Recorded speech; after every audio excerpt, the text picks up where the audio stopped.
Greetings. Welcome to Organic Wellness Crusade. I'm Dr. Henry L. N. Anderson, your host, and I'm very, very excited today about my very special guest, Dr. T.C. Fry, President, Life Science Institute, Austin, Texas. Today, Dr. Fry and I have been discussing his new book, The Great AIDS Hoax. Great AIDS Hoax. Is that about right? That is correct. You're going to be very, very shocked by some things that Dr. Fry says. You're going to be very educated by other things that he says. And you're going to be very, very interested, I think, in this portion of our discussion. Dr. Fry, would you please start by just telling us a little bit about your background? I know that the things that you're going to say are going to first open you up to criticism. People are going to want to know, where does he come from? What gives him the right to say these things? What is his educational background? So let's dispel those anxieties right away. Well, first, I would say I'm self-educated. I dropped out in my senior year at high school. And I like to say that I don't face the handicap of having been formally miseducated or brainwashed. I have done my researches and learning independently and have not been influenced by traditional, or shall we say, perpetrated and perpetuated misconceptions in many areas, and especially in the health area in which I presently function. Yes, I'm the president of Life Science, and at Life Science we've developed an educational program, one of which is called the Nutritional and Health Sciences course. This course has achieved considerable notoriety, or I should say fame, and two of its foremost graduates are Harvey and Marilyn Diamond, authors of the best-selling book Fit for Life. The course has been translated into French, and it has been adopted as curriculum at the Department of Medicine, University of Paris in France. I was there helping dedicate it, and they teach it to 1,200 medical students as naturotherapy. And I was honorarily awarded there a degree of Professor of Naturotherapy. And of course, when I came back here, I was also awarded a degree by City University of Los Angeles as Doctor of Science. So I'm not without degrees, but I do not call myself doctor, though many people do. Well, we'll call you doctor. Yes, the word doctor, incidentally, does not mean to treat people. It means to teach people. That's what the word doctor means. It comes from the Latin word docere. Well, that makes you a super doctor then. Well, all right. In Europe, they call doctors what we call professors. Yes. Well, Dr. Fry, since that is most appropriate for you, because you do spend most of your professional life teaching others, and as a student of yours myself, I know about your teachings, and I know a lot of what you want your students to learn. We are facing a very, very serious crisis in our country and in the world. We've got people who are dying from AIDS. We have establishments that are housed to provide care, research, and other supportive activities for AIDS. The Congress of the United States of America has been encouraged to vote unlimited funds for AIDS. And Dr. T.C. Fry comes to Organic Wellness Crusade, and he tells us, and he tells our audience, and he tells the American people, and he tells the world that this is all a hoax. That's correct. Dr. Fry, you're on the hot seat. Explain yourself for us. It is a hoax indeed. It was a well-planned program. The last big success that the Centers for Disease Control had had in promoting a hoax was the polio hoax. They tried many others, and one of them blew up in their face. We all know about the swine flu farce. They promoted that with the idea that we should all take flu shots for here and the hereafter against swine flu to prevent it, just as we do in polio. That's the name of the game. The bottom line is the increase in sales of drugs. And the Centers for Disease Control, CDC for short, promote these scams. And as we know, the swine flu was a scam. Several of them they've tried and they didn't go over big.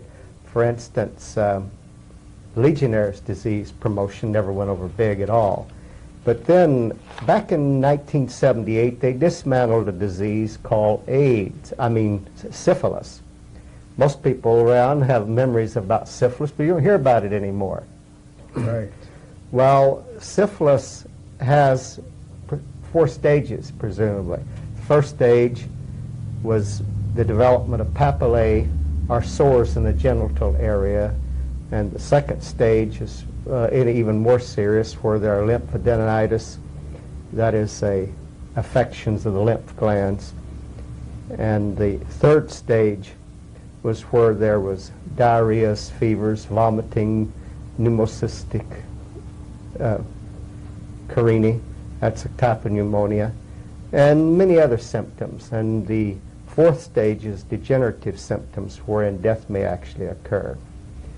Now, as I say, back in 1978, they dismantled the syphilis disease.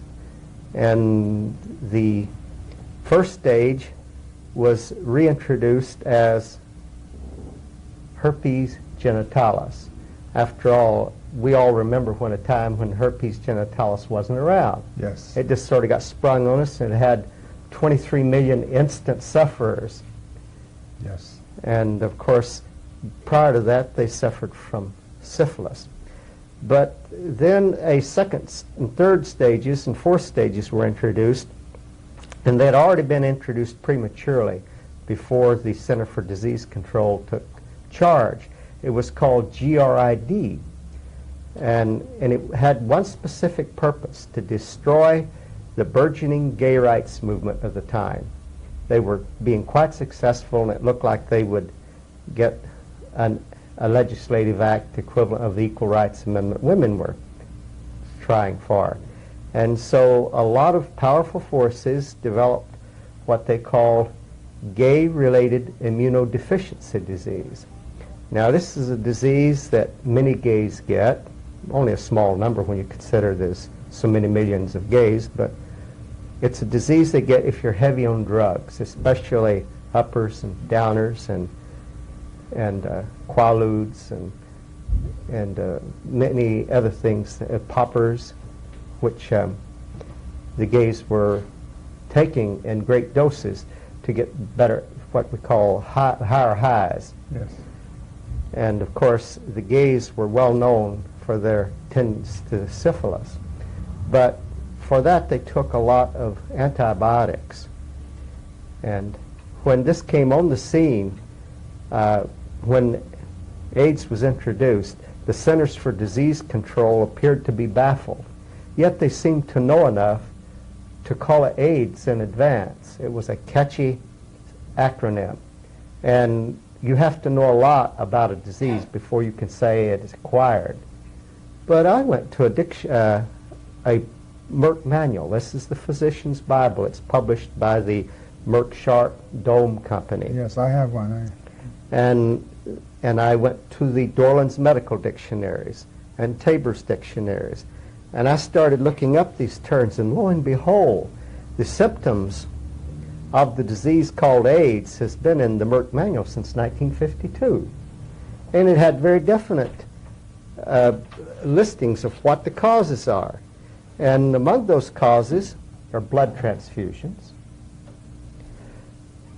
immunosuppressant drugs, antibiotics, cytotoxic drugs, alcohol, radiation therapy, anti-metabolite therapy, and phagocytotic disorders, and chemotaxis, and hypercatabolism, nephrotic syndrome, protein-losing enterotherapy. In other words, there was any number of things that would cause the destruction of the white blood cell complement, which constitutes what's called AIDS.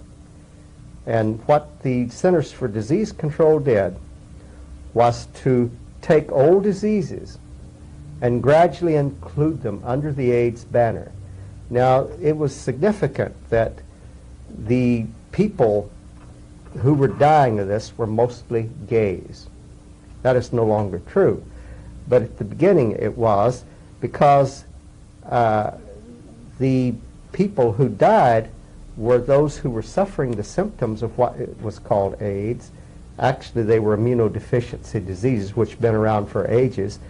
They were suffering it, and they were going to the hospital, and believe it or not, they were treating them with chemotherapy, which is listed as one of the immunosuppressant drugs. I mean, the whole round of it was immunosuppressant. And of course, it's no surprise that they died. But the gay rights movement was pretty strong. They communicate with each other. And they begin to realize that their poppers, uppers, and downers in their drug habits were causing this, as well as heroin and other intravenous drugs.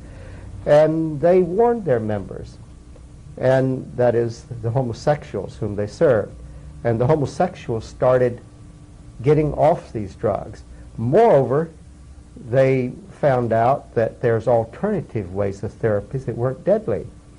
And it was like a death sentence if you went to the hospital and went through chemotherapy, which further immunosuppressed your white blood cell complement. So they stopped going. And in 1987, for the first time when deaths from AIDS is supposed to be going up, the homosexual population death from AIDS dropped by over 1,500. And in 1988, it dropped another 1,000. So the people dying from AIDS that are homosexuals has gone way down, simply because if they do get the symptoms that are called AIDS, that is immunosuppressed conditions, they, at least most of them, are wise enough not to go to a hospital anymore, because going to a hospital and getting the standard treatment is a death sentence, because they give you massive immunotherapy. And of course, what's this great AIDS hoax all about? If you know the history of the Centers for Disease Control and its propensity for launching these phony disease scares, taking other diseases that's already existed. For instance, polio was, before the onset of polio, was called infantile paralysis. Right. It was called viral meningitis, aseptic meningitis, and it was Cox-Hatch's disease, and a lot of other them thrown together, and they were included under the polio banner. In 1955, on May the 12th, there was introduced the Salk vaccine. What most people don't know, that was simultaneous with the introduction of the vaccine, the Centers for Disease Control introduced new guidelines for physician diagnosis of polio.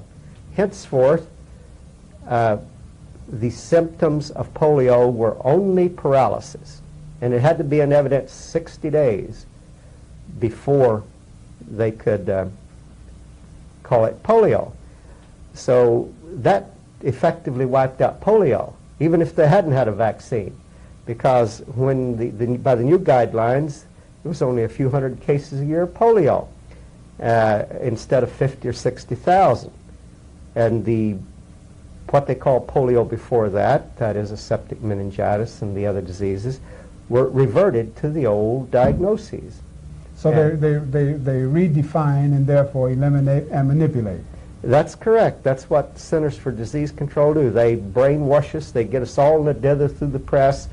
They create a real hysteria and a panic, and everybody is afraid their children are going to get paralysis and everything. And when the polio vaccines came out, they rushed to get their children vaccinated and protected.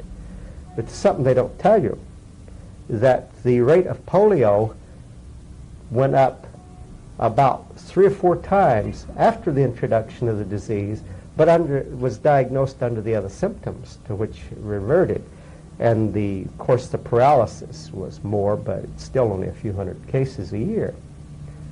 So but the whole idea was to establish the basis for selling you a polio vaccine from here to hereafter. Now, the Salk vaccine is very deadly. It killed more people, it killed more children than the swine flu vaccine. But they had that one under control. It didn't get out of hand. But lots of children were killed by the Salk vaccine, so they quietly discontinued it and substituted what they call the Sabine oral vaccine. See, they don't care what they sell. Selling is the name of the game. And of course, it does not prevent any of the symptoms called polio if you take into consideration that aseptic meningitis and other designations were what they were calling polio. Dr. Fry, excuse me for a moment. Yes. I can just see our audience getting a little bit antsy out there. Uh-huh. You've made a few very glaring accusations. I want to zero in on those and give you a chance to individually respond in detail. Mm-hmm. For example, you just said a very touching thing, and that is that the Salk vaccine that a lot of mothers felt was a gift from heaven killed a lot of their children. Now, that's a very serious accusation. Well, it's not a serious accusation. It's a matter of statistics. It's on record of doing so. Perhaps you heard about in 1957 when they said a bad lot of vaccines from Cutter's laboratory in San Francisco was killing the children. Well, the truth is the Salk vaccine itself was totally disastrous, and it was withdrawn.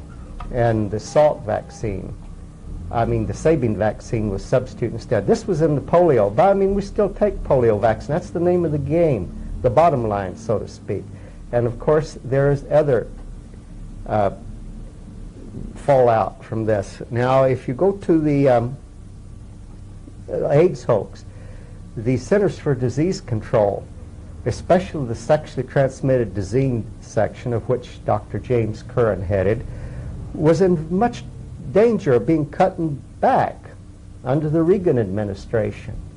So their situation called for bringing in something sensational, not only to maintain themselves, but perhaps to increase their budget and increase their research department and increase the salaries and importance of the people there. And of course, they had already just under cooking on the back burner, so to speak, when they dismantled syphilis back in the late 70s. And it reintroduced the first part of syphilis, the first stage, as genitalis herpes, or herpes genitalis. So you see, the stage was being set already, and along come these opportunists and call the homosexuals' drug habits, which were killing them, call it GRID. And all drugs are immunosuppressants. They suppress the body's white blood cells. They destroy them because the white blood cells are the body's first line of defense in the fluids. It goes after poisons in the blood, even if they're destroyed in the act of apprehending and trying to eject these poisons. And that's exactly why they're immunosuppressant. They die in the process. They die in millions and billions trying to apprehend and get these poisons out of the system. A person says, I've got a headache, I'm going to take an aspirin. What is that person doing? Well, he's suppressing the symptoms of a highly toxic body. You get a headache only if your body is toxic. And the body responds to this toxicity by a process of trying to keep the blood to the brain pure. And what it does is to place a barrier in the bloodstream. It constricts and it causes tremendous pressures in the head. And this is what causes the headaches, tremendous pressures in the head. And it's not in the brain. The brain has the pressures too, but we don't feel it in the brain. We feel it only on the nerves exterior to the skull. Dr. Fry, I want to go back just a moment to the Salk vaccine. Yes. Dr. Jonas Salk, as I recall, was awarded a Nobel Peace Prize. That's correct. Should he burn? Should he burn his prize? Well, he's actually a great charlatan. And, of course, the drug industry, the pharmaceutical industry, which is a part of a cartel that controls our media and everything else worth control in this country, doesn't unmake heroes.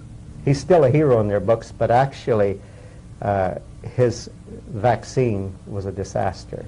Are you suggesting that the Center for Disease Control in Atlanta, Georgia is a pawn of the drug industry, the pharmaceutical industry? I'm not saying or suggesting it is, I'm saying it is. Well, it serves not only its own bureaucratic purposes, but it's a pawn of the pharmaceutical industry. It is not a private, it is not a governmental agency? Centers for Disease Control is a governmental agency, and it acts as if it were an agency or an association for the pharmaceutical industry in reality. But it does have a lot of legitimate functions. I see. But by and large, it's not needed. It was set up to serve the pharmaceutical industry at government expense. I mean, that's not unusual because the cartel that controls this country takes in more than half the national budget to itself. For instance, the Federal Reserve System is not federal at all. It's privately owned. And it pays about $200 billion in interest a year to the government pays this to the Federal Reserve System, and this is a private income. Has nothing to do with our people. And that is really pass-through money. The Internal Revenue Service collects this money and passes it straight through to the Federal Reserve System, a private banking system. And when you go to the defense industry, and you go to the medical Medicare and all the other government-sponsored programs, when you go to the FDA and you go to the CCI and all the other public health service agencies set up under government sponsorship and paid for by the American people, but they're actually serving private industry, especially the pharmaceutical, drug, and hospital industry. Dr. Fry, you just said in your own way that Peter Jennings, who's paid $3 million a year, Walter Cronkite, and all of these wonderful newscasters that we've grown up watching, are actually telling us lies over the public media. Now, they can't, these men are well-trained, they're highly educated, they're very professional, as you know. They can't possibly know that they're telling us lies. They can't possibly know that when they repeat a news release, for example, from the Center for Disease Control, that this is a big lie that they're perpetrating upon the American people. They probably wouldn't know it at all. They are well paid. They know who pays them and what they get paid to say and what they shouldn't touch. See, there's a lot of no-nos in areas you don't touch. But they know what they're supposed to report and highlight, and they're controlled very much by the networks. And these networks are controlled by the cartel, which controls everything else worth controlling in this country. The cartel actually outright owns the pharmaceutical industry and our chemical industries, including our organic indisposition, I should say, that is the pesticide chemical companies. They own those outright and they promote them, and it's quite a blow to them when the media, which they also control, don't get the message right and start knocking their pesticides. They used to be promoted and they try and keep it under control. However, the cartel at the moment is beginning to realize that maybe the health of the American people is important after all. We notice that they're really trying to get the American people to stop smoking. This cartel realizes that the American people who smoke cost them about $5,000 per worker per year in the workplace, whereas when they consider their profits from the sale of cigarettes. It's only about $150 per person per year, and it's not nearly comparable to what's costing them on the other side of the ledger. So they've really came out against smoking now. That's very interesting.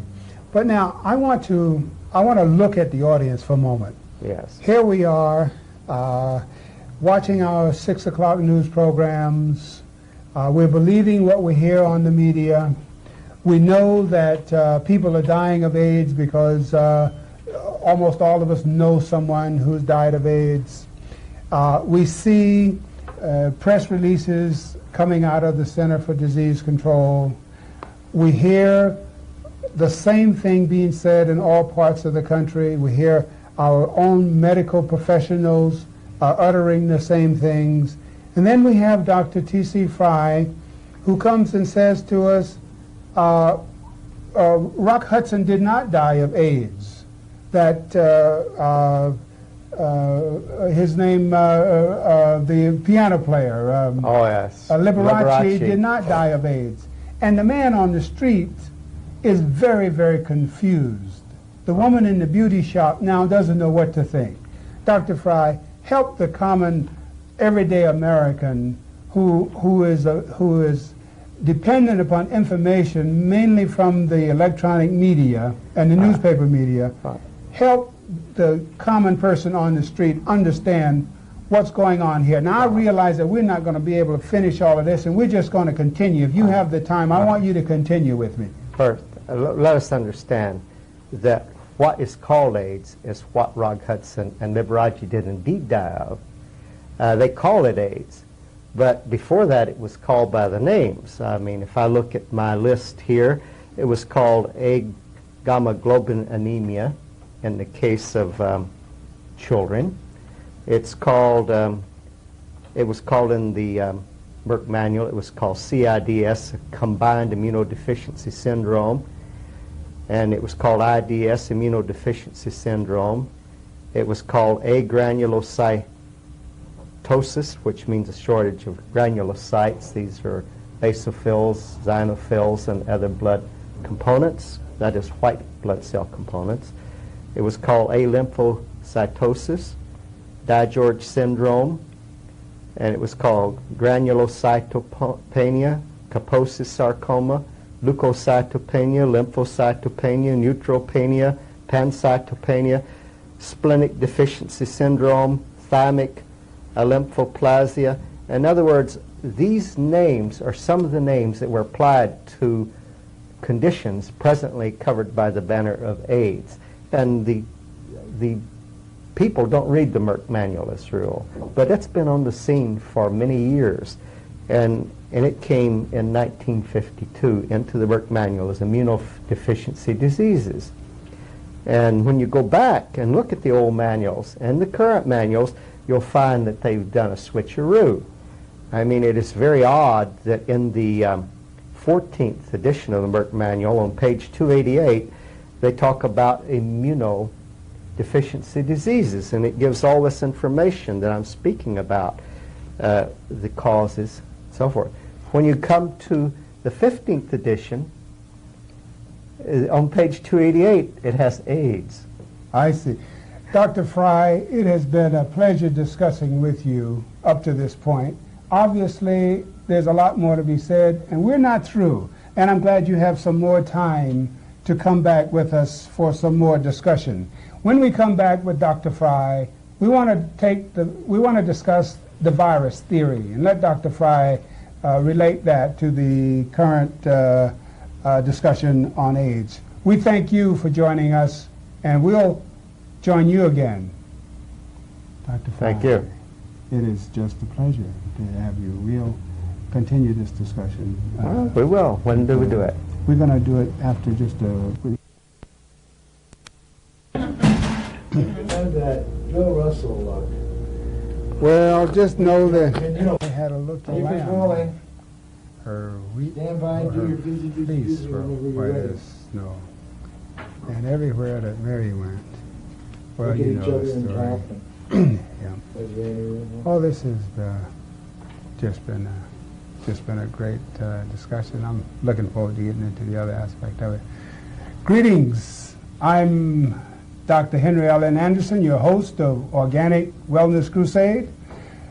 And with me on this segment is Dr. T.C. Fry. Dr. Fry and I have been discussing his new book, AIDS, the Great Hoax. Dr. Fry has advanced a number of ideas that are new, alarming, shocking, unbelievable even. Dr. Fry, for example, has postulated, he says he can prove it, that the CDC, the Center for Disease Control in Atlanta, manufactured the disease AIDS, just as it manufactured polio and many other diseases. So you know we've been having an interesting discussion. Dr. Fry, the layperson, the common person, approaches disease from a catch-it point of view. You catch a cold, you catch AIDS, you catch mumps, you catch measles. Is that true, or is that also manufactured? And if it is manufactured, Dr. Fry, I want you to really explain it so that the person out there in the audience can understand what's behind that. Okay, we're talking about contagion. Now, contagion exists for thousands of years, the concept of it. And originally it applied to demons. People were possessed of demons, and they had people who drove demons out as a profession. And eventually part became the priestcraft, and another part became the medical profession. But demonology was really the science of ancient times, and they believed that diseases were evil spirits and demons that possessed people. But the concept of disease evolved, but the idea that disease passed from person to person as demons or evil spirits or whatever continued to exist. And of course, when the medical system was commercialized, they kept and exploited old concepts. Now, contagion, of course, is a myth. There are many medical concepts that are outright myths that are perpetuated perpetually simply because they yield big profits to the cartel that controls the medical profession. Now, when it comes to contagion itself, if I were to line up 100 people and I gave each one an emetic and all 100 of them vomited, you'd say, Jesus, this vomiting is a very contagious disease. But the truth is, they've only demonstrated scientifically one thing: similar organisms subjected to similar influences react similarly. And to put it in very blunt terms, similar organisms indulging the same bad habits get the same bad results. So when it comes to diseases, the causes of it are rife.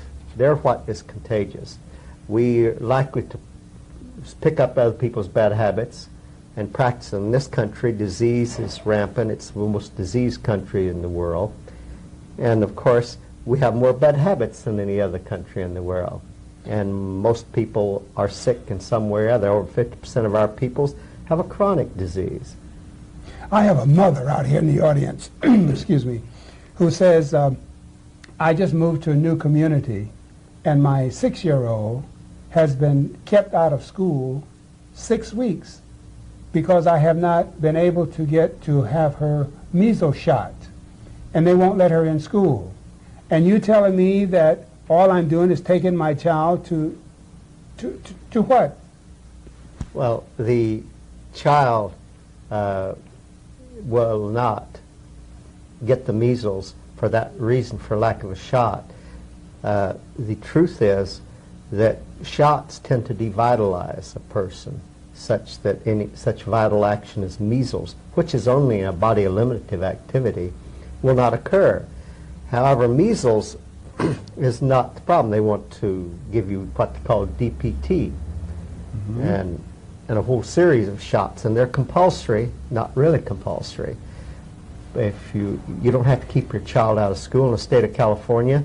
It's just a matter of conscience. It's whether you get your child vaccinated or not, and all you have to do is just send in a letter to your school superintendent or the school nurse saying that it's contrary to my beliefs that my child should be vaccinated, and they will exempt your child on that alone.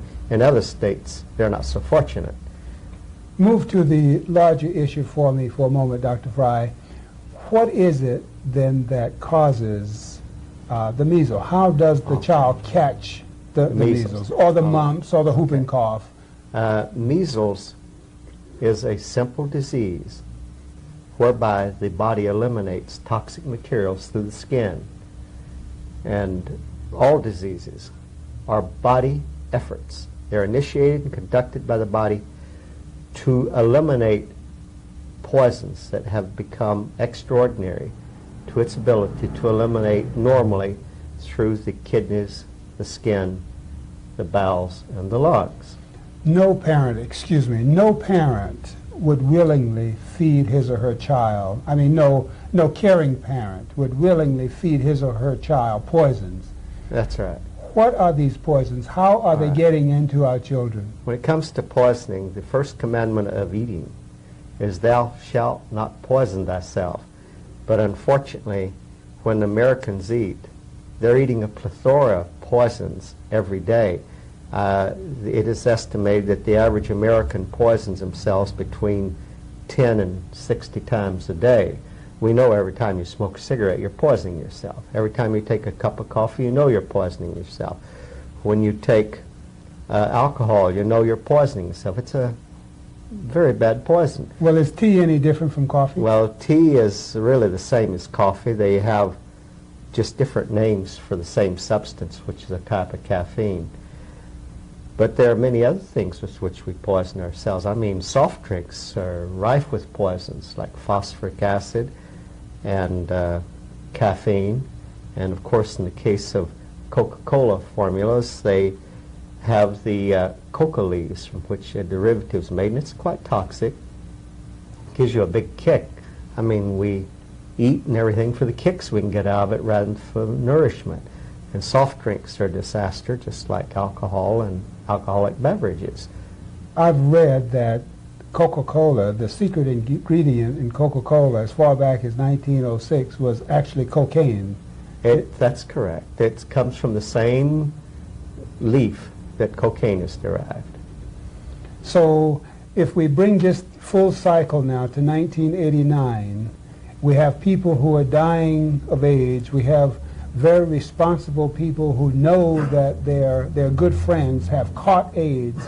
We have a recent lawsuit where a person has been awarded $22 million because his health was impeded or endangered by a person who had a quote-unquote communicable disease that he did not reveal. Would you comment on that? Okay, we're talking about Rock Hudson. Yes, yes. And of course his homosexual partner. Yes. His homosexual partner doesn't have AIDS, incidentally. Right. He was just so-called exposed to it, and on that basis he won a jury award of the $22 million. In fact, just about everything Rock Hudson had left over in his estate.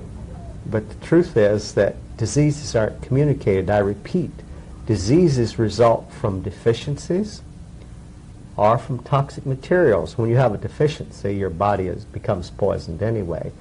Now, the reason that you have an immunodeficiency, that is a shortage of white blood cells in your blood, is because so many of them are destroyed in apprehending and ejecting toxic materials, especially from drugs like heroin, cocaine, poppers, uppers and downers, and things like this, which the gay crowd were so fond of, but which they're giving up pretty much now. Are you saying, Dr. Fry, that if in fact Rock Hudson had AIDS, his lover, unless he were doing the same kinds of habits as Rock Hudson, was in no danger ever, never? No danger. And the idea that a virus caused this is strictly, has never been proven. In fact, if the proof means anything, it means it doesn't. What exactly is a virus? Well, a virus is an evil spirit, but I'll tell you what they've settled on it. That virus was already in the last part of the last century. began to be referred to as a cause of disease because it was already evident that the bacterial theory of disease causation wouldn't fly, because there was Koch's postulates which said if an agency causes a disease, in the disease itself, that agent must always be present. And it all said that if that agent is cause to the disease, its presence must always occasion the disease. Well, this is demonstrably false. For instance, in actual AIDS cases, people in the hospital and dying of it, less than 50% of them had the so-called AIDS virus, which is a weak form of a retrovirus. Anyway, they have found, they say, 1.5 million people in this country with the AIDS virus. That's the estimate. Yes. And they say they're living under Damocles' sword, and it's just a matter of when they get it and when they die. But the truth is, they don't have the virus. What they have is a so-called antibody to the virus. And if you remember, the rationale for getting vaccinated is so the body will create antibodies and you'll be immune to the disease for which you have the antibodies. Well, here they've done a switch in their rationale, and now having the antibodies means that you're subject to getting the disease. That's some flip-flop, if you will, but I mean, they don't think the American people are thinkers. They take them for suckers, and that's the way they've been. I want to try to clarify a point. Yes. I have read in some of your literature, one of your books, that a virus is really not alive but is dead. It is a dead substance, and a dead substance. Why don't you pursue Okay. that and All right. let us know exactly what a virus itself is and whether in fact it plays any part in disease. Right. A virus, so-called, is always dead. There's no such thing as a live virus. Even the so-called live viruses means they were obtained from live tissue instead of dead tissue. But viruses, so-called, are actually genomes. Now, a genome is the genetic material. And if you look at a cell in your body, you have about 100 trillion of them. And each cell has a nucleus. And these nucleuses disintegrate when the cells disintegrate. There are lysosomes which dissolve the cell. And of course, they do not do a thorough job, and the actual nucleus of the cell is well protected. And in degenerating it, it may not completely destroy that nucleus, which is the genome for a cell. That is where the chromosomes, the genetic material, is housed. If it's not destroyed, it just floats in the system, and it's called a cytomegalovirus. But something that most people don't realize is each cell has from maybe 20, 30 to 40,000 mitochondria in it, each cell. A cell is a little walled-in city, and it has these residents there as independent forms of life, just like bacteria, an independent form. In fact, they're no larger than a bacterium. So when the cell is destroyed, these mitochondria are also destroyed, and each mitochondrion has a genome. That's a control center. A genome is to a mitochondrion, or organelles, which they're called, what the brain is to the human body. It's a control mechanism. Okay. It has the blueprint whereby that mitochondrion creates our energy from glucose. It has the blueprint for making specialized proteins that the cell and even the body needs. These mitochondrions are really the basic unit of life. They have collected together, and they have a protected environment called a cell. And of course, cells have united together, and they have a protected environment called a body. But when the cells die, and we have maybe 300 to 500 billion cells dying every day and being replaced at the same rate as a rule, the dead cells disintegrate. When you figure it out, if there's, say, 500 billion cells a day dying. And each one has 20,000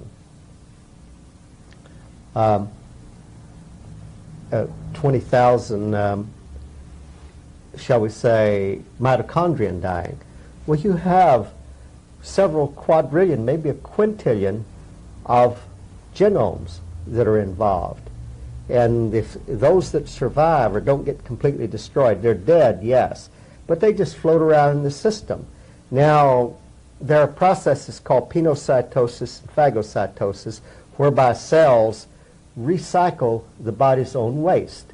The body's own waste are very subject to use. It's not an alien material, and all it does is the cell takes it in, it actually invaginates, it becomes a little dent in it, and then it envelops the material, and it forms an impromptu stomach, and lysosomes, again, go in and digest this material and break it down into the proteins, the amino acids, and the fats into simple fatty acids or monoglycerides and glycerols, and then the cell can use it. It reconstitutes it into its own materials.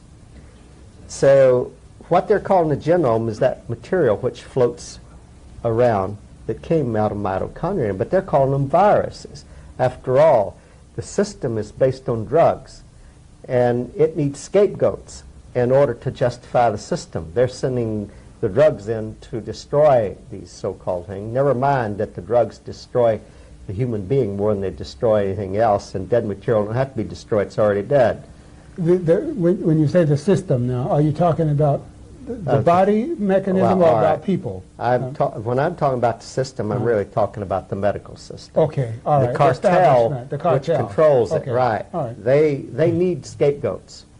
And when you have disease, they want you to use their representatives, which are called physicians and hospitals and clinics. They want you to go there and get treated because these people are trained drug peddlers. They don't realize it, but they are sophisticated in drug dispensing. They've been taught that. They're not taught about health in the medical schools. They're taught about dispensing drugs.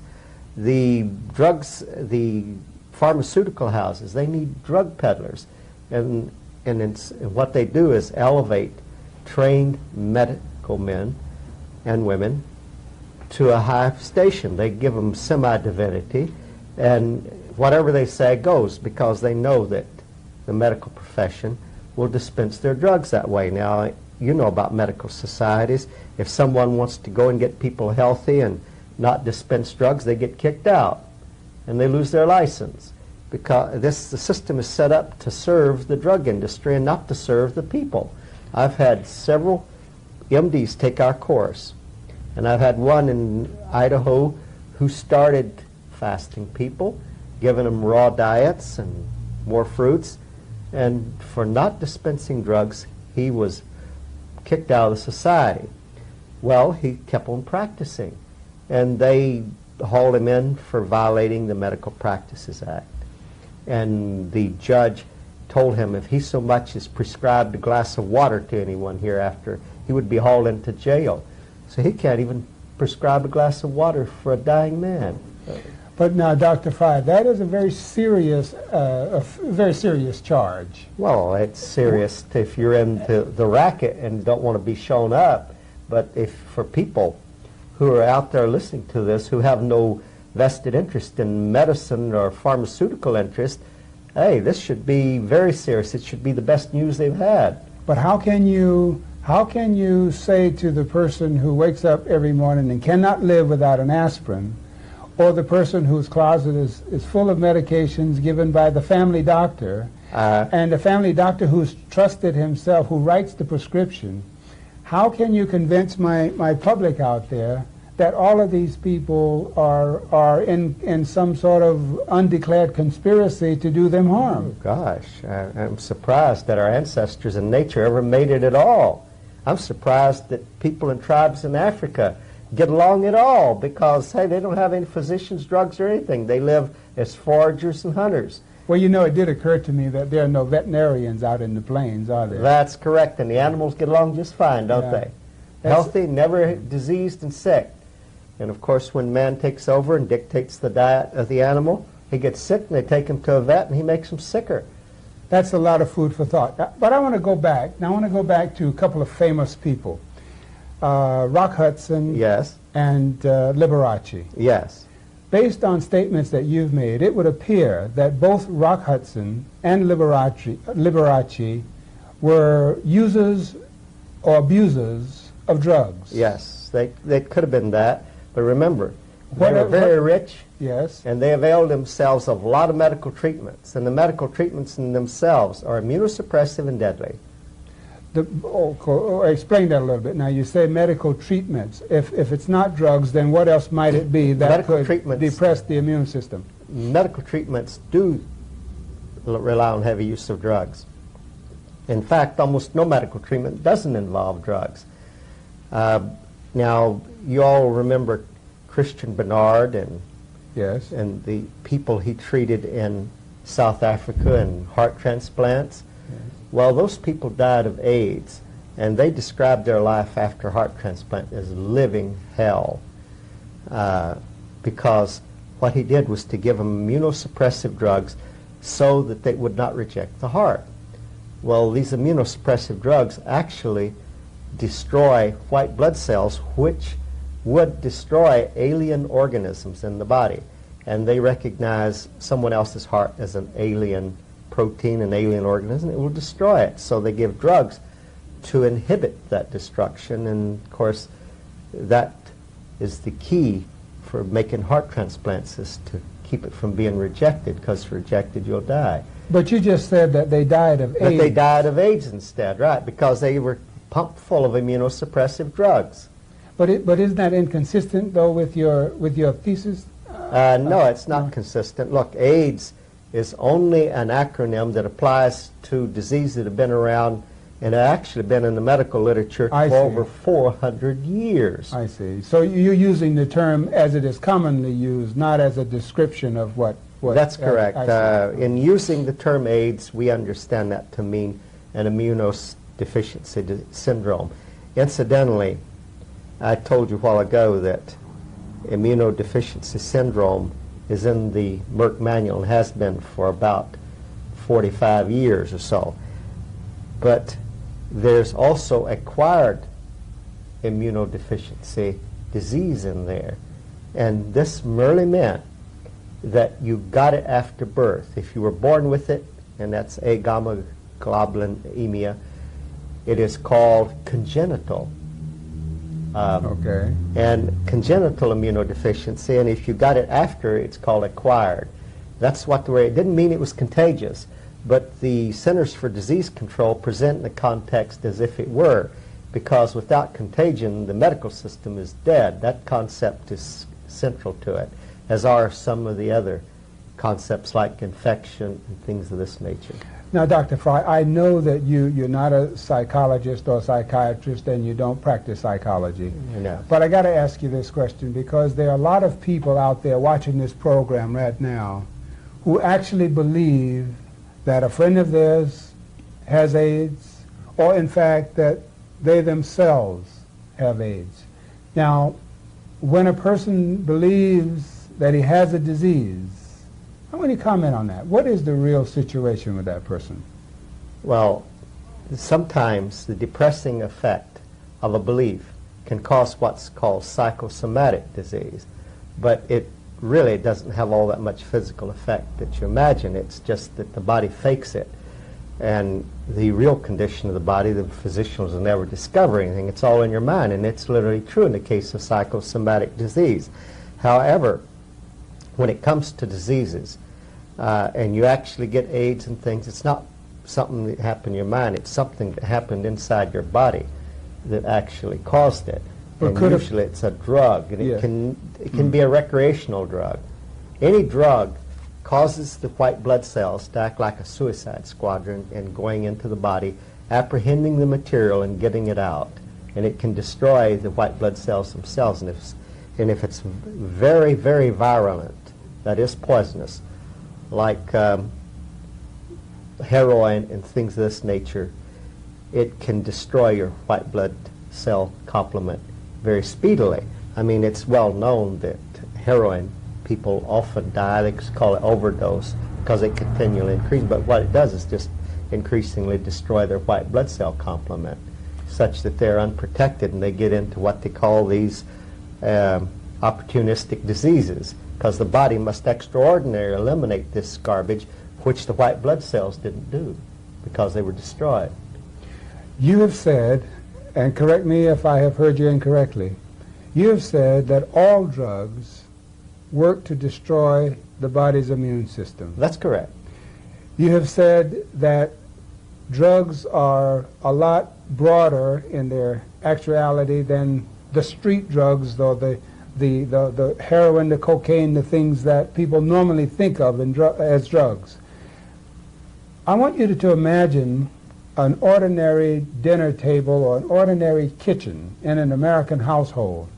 And I want you to describe the drugs that you see and confirm that those two are just as much killers as the cocaine, the heroin, that a drug is a drug is a drug. If that's what you're saying, look into an American kitchen and describe what drugs you see. Yeah, okay. I have a book at home, and it's Diet, Cancer, and Nutrition, or Diet, Nutrition, and Cancer. And it actually catalogs hundreds and hundreds of cancer-causing agents that people eat every day. Heated fats came in for a lot of this, and it especially said to be responsible for bowel cancer, which kills a lot of people in this country. And it spoke of heated fats. It also spoke of proteins that have been heated. Now, we know that proteins that have been heated cannot be used by the body. So when you cook your meat, that rare part may be intact enough that your body can break it down into amino acids and absorb it. But that which has been heated and deranged, it becomes coagulated. You can see this happen very quickly in the case of heated cheese and heated eggs. Well, you can no longer get any amino acids out of that.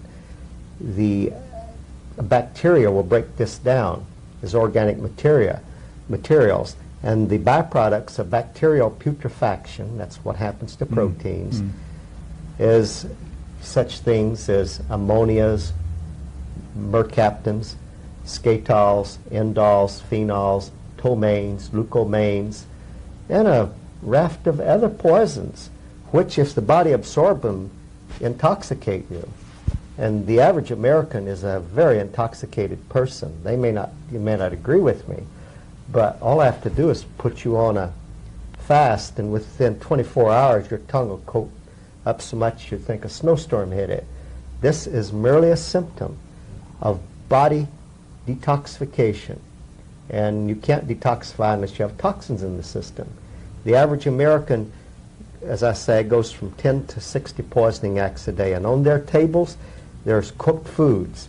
Cooked foods contain a lot of deranged substances like deranged proteins, deranged carbohydrates, deranged fats. They're carcinogenic. And the minerals in these substances are deranged, and they're especially toxic. This is demonstrable by the fact that if you have a resting white blood cell count of, say, 5,000, and you eat a cooked meal with condiments and everything, your white blood cell count within an hour may be up to 12 or 15,000, which means this, that the toxins from this cooked meal and perhaps from foods that's contrary to your biological disposition are absorbed into the bloodstream, and the white blood cells proliferate from the capillary basis where they're stored, and from the lymph system, and from the bone marrow. They go out and proliferate like an army that's discovered and attack an enemy, and they surround, capture this toxic debris and take it to the nearest exit. That's what they're there for. So that the average American, as I say, eats cooked foods, and that is quite toxic. Then, of course, they use a lot of condiments. Well, most condiments are outright poison. And, of course, they drink a lot of soft drinks. Soft drinks occasion increases in the body's white blood cell count because of the poisons. And then, of course, there is hard water that we drink. There water from the tap, which has minerals in it. Well, the body can't use those minerals, and it occasions toxic reactions. You see, there are so many ways in which the American person takes in drugs outright or eats fare that's contrary to their biological disposition, and they get sick because of it. One final question, and our audience has to leave us. Can a person get AIDS from sexual contact? Never. Thank you. Thank you. Dr. T.C. Fry has been my guest. We have been discussing AIDS, the big hoax, on Organic Wellness Crusade. I'm Dr. Henry Allen Anderson, your host, and we'll hope you can join us next time.